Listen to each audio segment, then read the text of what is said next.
Les poumons font partie de notre appareil respiratoire qui comprend le nez et la bouche, la trachée, les bronches, le conduit qui se dirige vers chaque poumon et les poumons. Le cancer du poumon, appelé aussi cancer bronchique ou cancer bronchopulmonaire, est une maladie des cellules des bronches ou, plus rarement, des cellules qui tapissent les alvéoles pulmonaires. Il se développe à partir d'une cellule initialement normale qui se transforme et se multiplie de façon anarchique jusqu'à former une masse appelée tumeur maligne. Il existe deux principaux types de cancer du poumon en fonction de l'origine des cellules des bronches dont ils sont issus. Les cancers bronchiques à petites cellules, qui représentent près de 15% des cancers du poumon. Il prend son nom de la petite taille des cellules qui le composent, visibles au microscope, et les cancers bronchiques non à petites cellules, qui représentent près de 85% des cancers du poumon.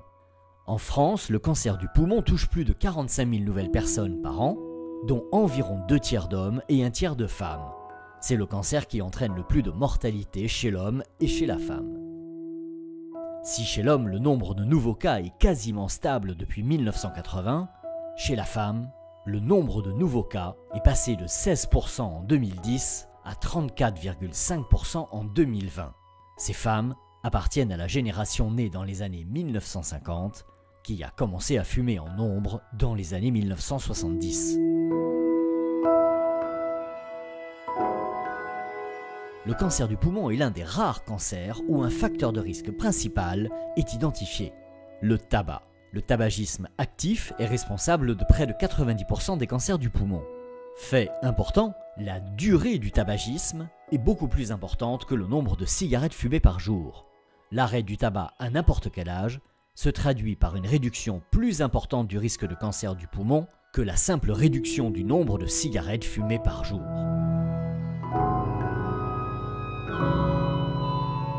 La fumée de tabac contient 7000 produits toxiques, dont 70 cancérigènes avérés. Ces produits arrivent au poumon, passent dans la circulation sanguine et sont alors distribués dans tout le corps, ce qui explique qu'en plus du poumon, le tabac est un facteur de risque de 16 cancers différents. Il occupe la première place des facteurs de risque des cancers, juste avant l'alcool. Le tabagisme passif ou le tabagisme environnemental augmente le risque de développer un cancer du poumon, mais avec un moindre risque que si l'on est un fumeur actif. Les carcinogènes du tabac s'accumulent au fil du temps, endommagent l'ADN des cellules et conduisent à sa mutation. La même fumée diminue l'immunité générale et au niveau des bronches en particulier, diminue les cellules immunitaires NK, Natural Killers, qui détruisent les cellules cancéreuses lorsqu'elles apparaissent. Ces mécanismes continuent de produire leurs effets après le diagnostic du cancer en cas de persistance du tabagisme.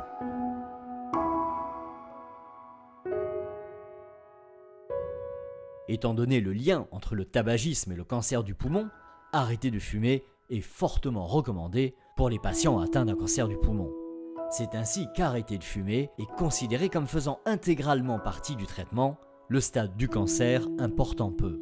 Pour les stades localisés, dont les traitements sont chirurgicaux, l'arrêt du tabac est associé à moins d'infections du site opératoire, moins de complications thromboemboliques et d'événements cérébrovasculaires. En cas de radiothérapie complémentaire à la chirurgie, l'arrêt du tabac est associé à moins de pneumopathie post-radique.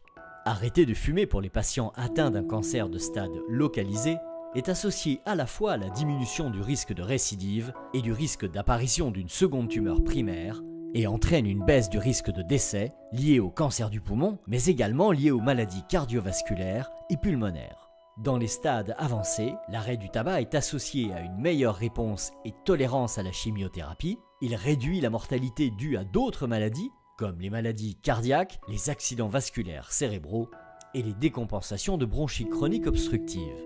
Les patients atteints d'un cancer du poumon avancé qui ont cessé de fumer déclarent une diminution de la fatigue et de l'essoufflement, une augmentation du niveau d'activité et une amélioration de l'état de performance, de l'appétit, du sommeil et de l'humeur.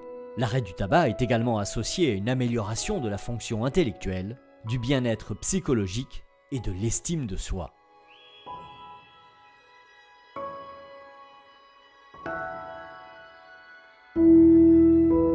La plupart des fumeurs commencent à fumer à l'adolescence.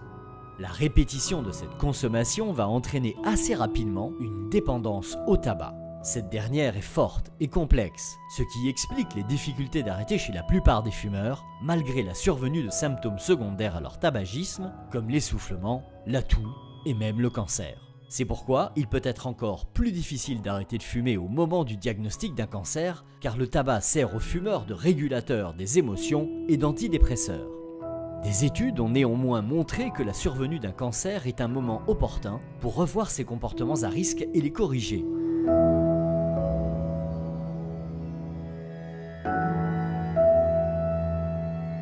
Dans la majorité des centres de lutte contre le cancer, une aide au sevrage tabagique est proposée aux patients fumeurs actifs ou dont l'arrêt date de moins de 3 mois afin de les aider à réaliser le plus tôt possible ce sevrage ou prévenir la rechute d'arrêts récents. Cette aide comportera un suivi spécialisé et va agir sur les 3 dimensions de l'addiction tabagique. La dépendance physique, secondaire à l'accoutumance à la nicotine, la dépendance psychologique, secondaire à l'association de fumée aux différentes émotions, et la dépendance comportementale, secondaire à la répétition du geste de fumer, associée à d'autres gestes, comme boire un café, téléphoner ou faire une pause. Les fumeurs qui se font aider ont 70% de chances de réussir cet arrêt grâce à l'aide personnalisée qui leur est proposée.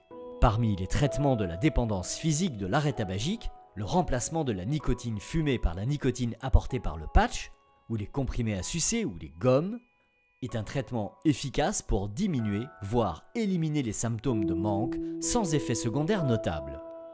Ce traitement est maintenant remboursé par la sécurité sociale sans restriction de temps. D'autres traitements existent, votre médecin vous en parlera en cas d'échec du remplacement nicotinique.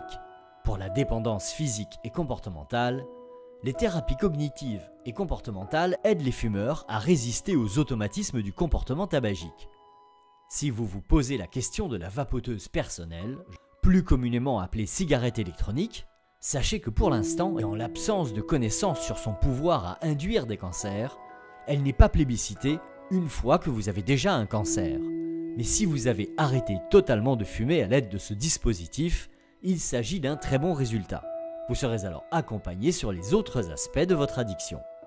En résumé, le sevrage de tabac est intégré à la prise en charge thérapeutique de tout patient fumeur diagnostiqué cancer pulmonaire. Cette démarche est initiée dès le début de la prise en charge et maintenue tout au long du parcours de soins.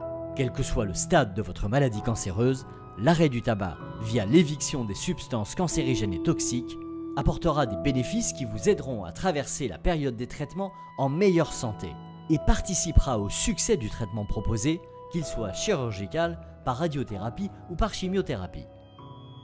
Votre chirurgien, votre oncologue, radiothérapeute, addictologue, infirmière, kinésithérapeute, diététicien vous apporteront leur soutien pour réussir cet arrêt aussi précocement que possible.